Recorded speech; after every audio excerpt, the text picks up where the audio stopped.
नमस्ते, I hope आप लोग सब ठीक होंगे।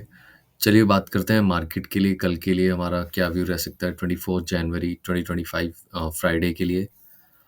उससे पहले बात करते हैं ग्लोबल मार्केट की तो डाउ जोन फ्यूचर्स लगभग फ्लैट ही हैं अभी 55 पॉइंट्स ऊपर दिखा रहा है, ऑलमोस्ट फ्लैट है। वहाँ पे भी कुछ अर्निंग सीजन्स रिजल्ट चल रहा है तो वो उनके अकॉर्डिंग परफॉर्म कर रहे हैं। जिस तरह से रिजल्ट उनके मार्केट के आ रहे हैं उसका इम्पैक्ट हमारी मार्केट पे देखने को नहीं मिल रहा, रेदर देन उनके प्रेसिडेंट के जो स्पीचेस और स्टेटमेंट आ रहे हैं एडमिनिस्ट्रेशन की तरफ से, उनका इम्पैक्ट डेफिनेटली ग्लोबल मार्केट के ऊपर पड़ता हुआ दिखाई दे रहा है। आज बात करते हैं, आज ट्रम्प साहब अमेरिकन प्रेसिडेंट का एक स्पीच है वर्ल्ड इकोनॉमिक फोरम, जो जैसा कि आपको पता होगा, जो कि दावोस स्विट्जरलैंड में अभी करंटली गोइंग ऑन है और ट्रम्प वर्चुअली उसमें स्पीच देने वाले हैं। इंडियन टाइमिंग के हिसाब से आई थिंक 9:30 बजे के आसपास उनकी एक स्पीच है और आई थिंक उनके मोस्टली आगे के प्लान्स के बारे में वो बता सकते हैं कि किस तरह से उनकी वो ग्रोथ दिखाने के लिए कोशिश करेंगे। जैसे कि वो लगातार उनकी स्टेटमेंट आ रही है अमेरिकन फर्स्ट, तो ये उनकी मार्केट के लिए डेफिनेटली एक अच्छी चीज़ है, बट कहीं ना कहीं और देश की मार्केट इसके ऊपर डेफिनेटली इम्पैक्ट पड़ने वाला है।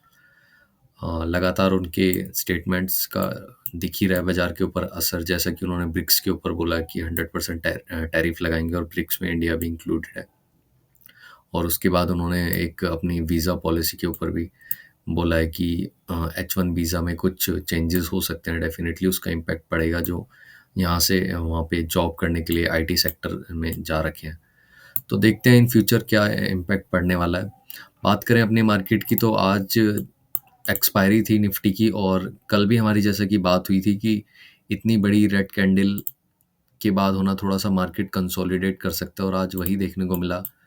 लगभग सुबह एक डाउनसाइड मूव दिया 15 मिनट का और लगभग 23,100 से सपोर्ट लिया और फिर इस कैंडल के बाद कोई मार्केट ने कोई मूव नहीं दिया एक रेंज में और थीटा डिके करने के बाद मार्केट क्लोज हो गया लगभग 50 पॉइंट ऊपर। जो कि एक एक्सपायरी मूव कह सकते हैं, बट ओवरऑल मार्केट में स्ट्रेंथ बिल्कुल नहीं थी, सिर्फ आईटी सेक्टर में स्ट्रेंथ थी। निफ्टी बैंक भी कहीं न कहीं अपनी एक कल की जो लास्ट की 1.5 घंटे की एक तेज़ी थी, उसे फिज़ल आउट होता हुआ दिखाई दिया। जैसा कि कल भी बोला था मैंने कि एचडीएफसी बैंक की कमेंट्री ज़्यादा महत्वपूर्ण रही और आज वही देखने को मिला।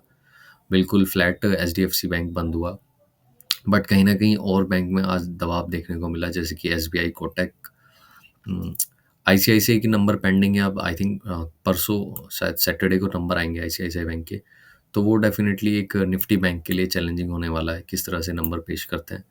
एचयूएल के नंबर अच्छे थे, मतलब अच्छे नहीं थे, एस्टीमेट से अप थे, बट कहीं न कहीं कमेंट्री उनकी भी बेकार थी कि अभी भी थोड़ा-सा स्लो डाउन है इकोनॉमी में और कंज़म्पशन में। तो उसी के ऊपर आज मार्केट ने रिएक्ट करा। ज़्यादा रिएक्ट मार्केट नहीं कर पाया because of the expiry, totally punch कर रखा था मार्केट को ऊपर 23,300 के लेवल पे और नीचे 23,200 के लेवल पे। ज़बरदस्त कॉल राइटर और पुट राइटर की फाइट रही और मार्केट इसी के बीच बंद हुआ। अब आगे के लिए क्या? देखिए, सबसे बड़ा चीज़ है, सबसे बड़ा रेजिस्टेंस है 23,400। इतना बड़ा सेल ऑफ होने के बाद डेफ़िनेटली मार्केट कहीं न कहीं इसी के बीच कंसोलिडेट करने की कोशिश करेगा, क्योंकि आगे कई सारे इवेंट्स हैं। सबसे बड़ा इवेंट हमारा बजट का अब आ रहा है, नियर बाय है। उसके बाद आरबीआई की पॉलिसी है। तो अब या तो मार्केट एक सपोर्ट बना के यहीं से रिवर्स मार दे या फिर मार्केट अब डाउनसाइड के लिए तैयार है, जो कि 22,800 22,500 तक के लेवल्स मार्केट दिखा सकता है। वो हम देखते हैं आगे किस तरह से रहेगा।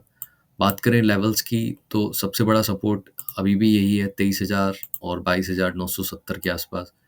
मार्केट ने जो कल भी टेस्ट किया था और परसों टेस्ट किया था, सबसे बड़ा सपोर्ट ये है, अगर मार्केट 23,000 100 के नीचे जाता है तो डेफिनेटली यहाँ तक आ सकता है और इससे नीचे भी स्लिप आउट होता है तो फिर हमारे लिए 22,800 और 22,500 के लेवल खुल सकते हैं।